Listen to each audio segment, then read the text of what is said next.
오늘 읽을 말씀은 역대하 14장 1절에서 6절까지의 말씀입니다. 구약 성경 673쪽입니다. 역대하 14장 1절에서 6절까지의 말씀입니다. 역대하 14장 1절에서 6절까지 말씀을 우리 같이 한 목소리로 읽겠습니다. 아비야가 그의 조상들과 함께 누움에 다윗성에 장사되고 그의 아들 아사가 대신하여 왕이 되니 그의 시대에 그의 땅이 10년 동안 평안하니라.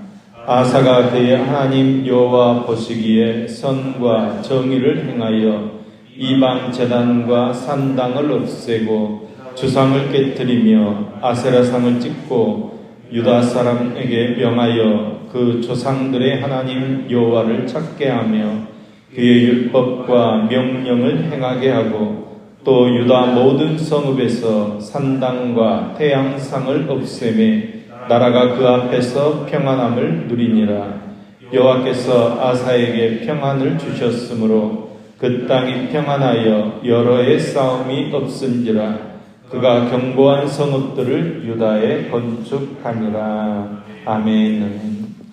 오늘은 역대하 13장에서 16장까지의 말씀을 통해 하나님께서 주시는 은혜를 함께 나누겠습니다.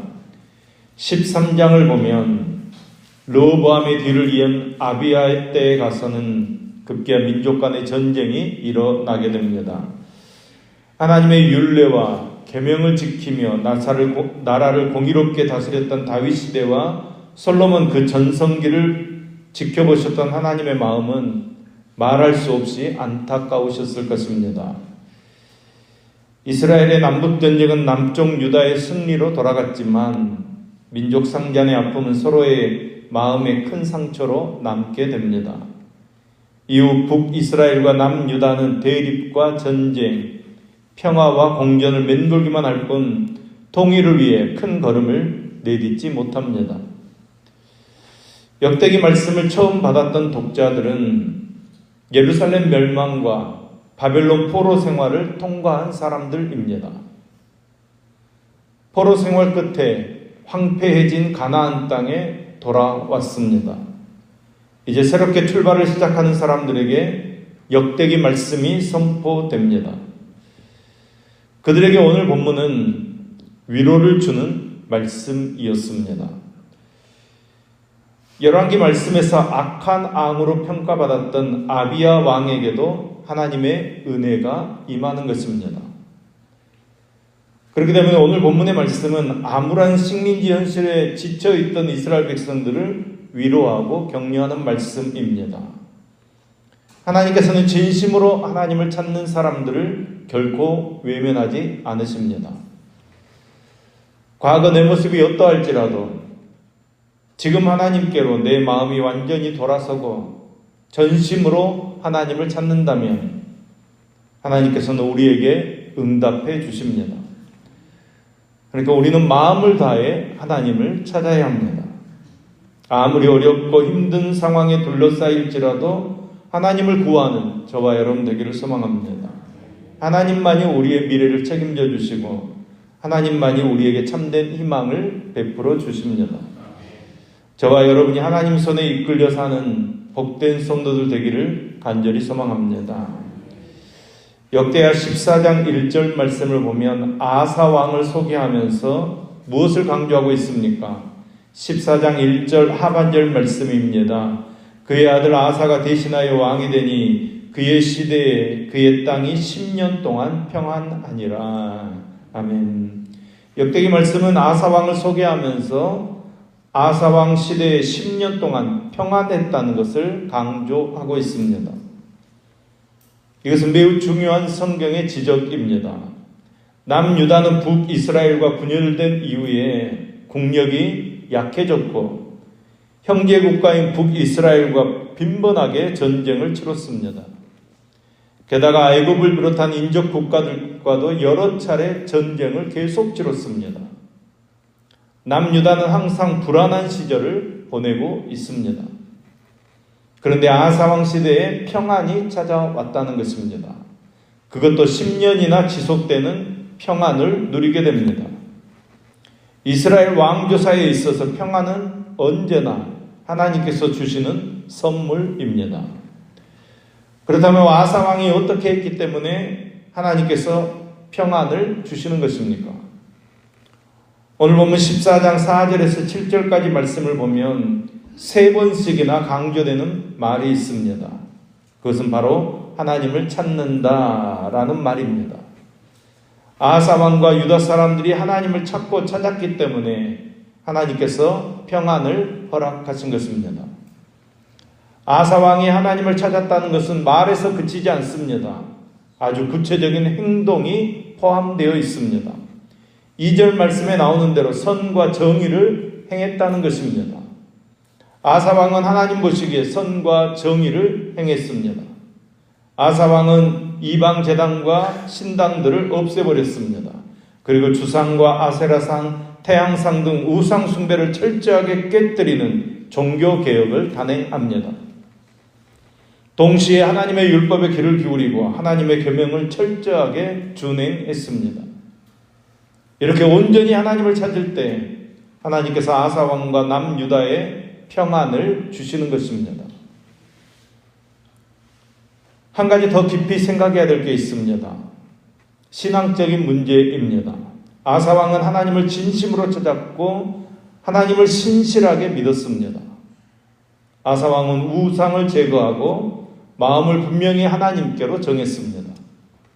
그런데 여러분, 그럼에도 불구하고 시련과 위기가 찾아온다는 것입니다.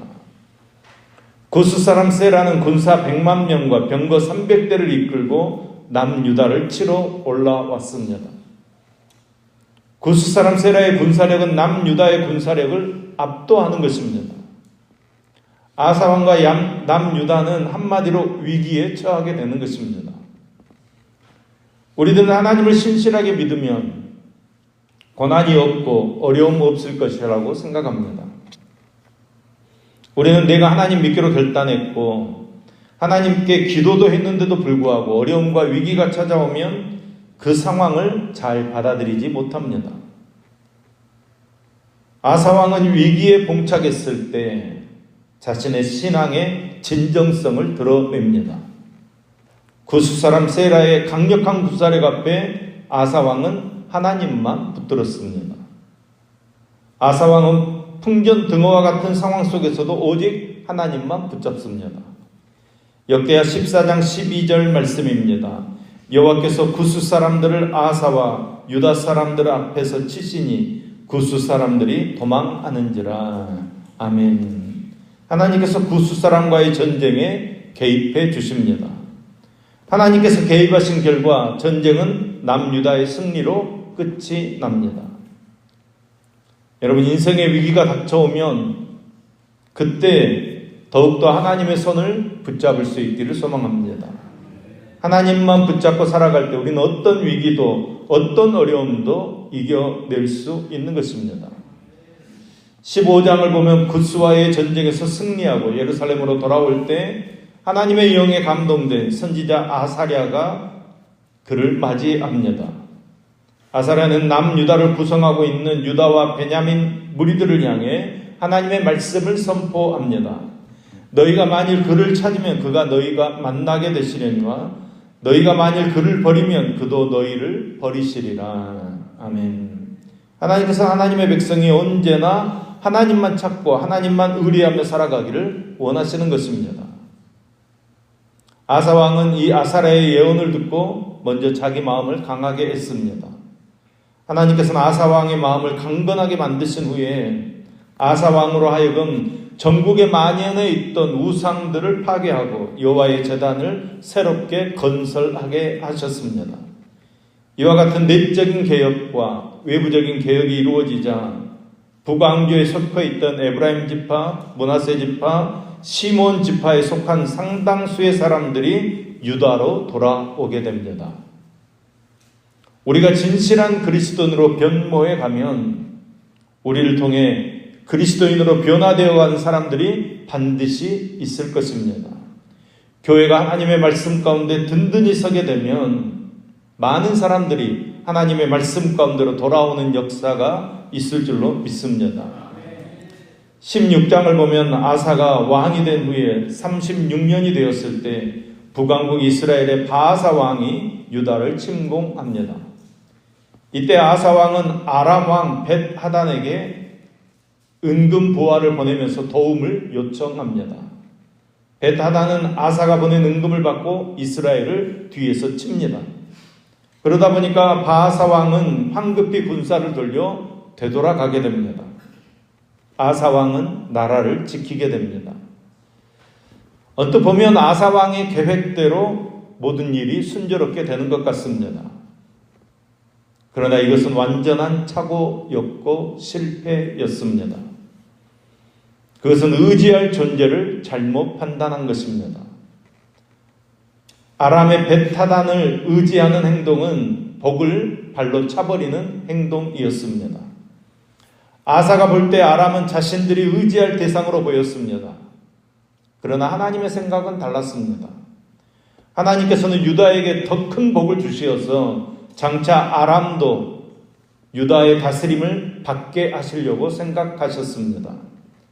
그런데 아사가 오히려 아람을 의지하게 되니까 아람은 유다의 손에서 완전히 벗어나게 되고 그 후로 계속해서 유다에게 위협이 되는 것입니다. 여러분, 우리의 삶에서 다스릴 대상과 의지할 대상을 잘 구분할 수 있어야 합니다.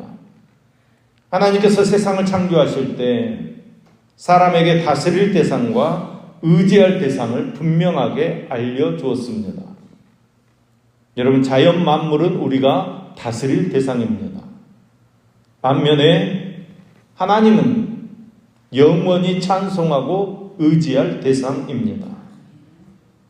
여러분, 다른 부분의 개혁을 외치기보다 자신을 먼저 되돌아보고 정말로 내가 다스릴 대상과 의지할 대상을 구별하고 있는가 우리의 삶을 되돌아보아야 합니다. 다스릴 대상을 의지하고 그것을 힘으로 삼고 이 세상을 살고 있지 않은지, 정말로 의지할 하나님을 붙잡고 살고 있는지 우리의 삶을 되돌아보아야 합니다. 하나님을 향해 있는 우리의 마음을 든든히 지켜가는 길이 가장 중요한 길입니다. 오늘도 그리스도인으로 자기 자리를, 말씀의 자리를, 은혜의 자리를 잘 지켜나가도록 우리의 삶을 돌보는 저와 여러분 되기를 소망합니다. 우리가 온전히 하나님만 붙잡고 하나님만 의지하며 나아갈 때 하나님께서 우리의 삶에 은혜를 베풀어 주실 줄로 믿습니다. 그 은혜 가운데서 우리가 승리하는 삶을 사는 저와 여러분 될 수 있기를 예수님의 이름으로 축복합니다. 기도하겠습니다. 어제나 오늘이나 동일하신 하나님, 저희가 오직 아버지의 말씀 위에 저희 자신과 저희 가정을 세울 수 있도록 도와주시옵소서. 오직 말씀만이 저희 삶의 가장 중요한 원칙이 되게 하여 주시옵소서. 그래서 저희의 삶과 가정과 일터와 국가를 견고히 지켜주시고 세워주시는 능력이 하나님께 있음을 깊이 깨닫게 하시고 하나님만이 저희의 미래와 희망이 되심을 경험하는 우리의 삶이 되게 하여 주옵소서. 그러나 저희가 주님을 믿는다고 하면서도 저희는 자주 저희의 지혜와 저희의 방법을 의지할 때가 많습니다. 주님, 믿음은 저희의 지혜가 아닌 하나님의 어리석음을 신뢰하는 것임을 깨닫도록 도와주시옵소서. 그것이 느리고 많은 대가를 치러야 하는 일이라고 할지라도 하나님의 방법으로 하나님께서 기뻐하시는 길로 나아갈 수 있도록 도와주시옵소서. 주님, 하나님의 어리석음을 의지하는 것이 곧 우리의 미래를 견고히 세울 수 있는 참된 지혜임을 오늘도 고백하며 믿음으로 사는 삶이 되어지도록 함께하여 주시옵소서.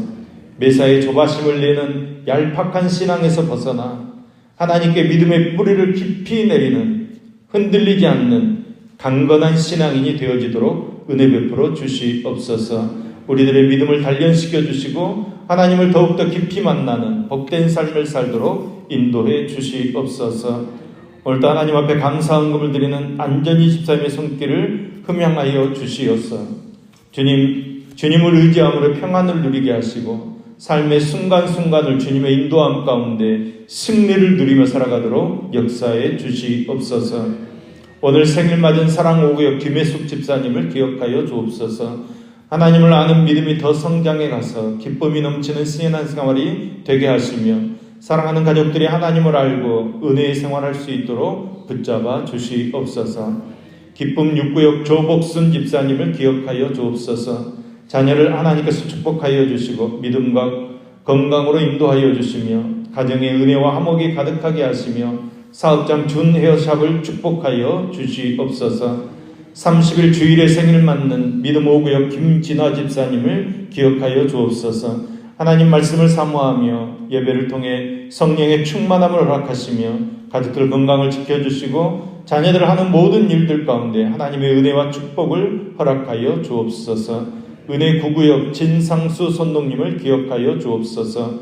하나님을 향한 믿음이 커나가게 하시며 가정을 건강과 화목으로 이끌어 주시며 자녀들이 지혜롭게 자라도록 은혜를 베풀어 주옵소서. 하나님 이 나라를 지켜 주옵소서. 좀 잠잠하다 싶으면 또 터지는 각종 사고와 재난이 더 이상 일어나지 않도록 모든 기업의 지도자들 또 관계기관의 담당자들이 늘 점검하고 깨어있어 더 이상 비극적인 일들이 이 대한민국에서 일어나지 않도록 지켜주시옵소서. 모든 비명과 환숨을 위로해 주시고 이제는 그치게 하여 주시옵소서. 우리의 인도자 되시는 예수님의 이름으로 기도합니다. 아멘.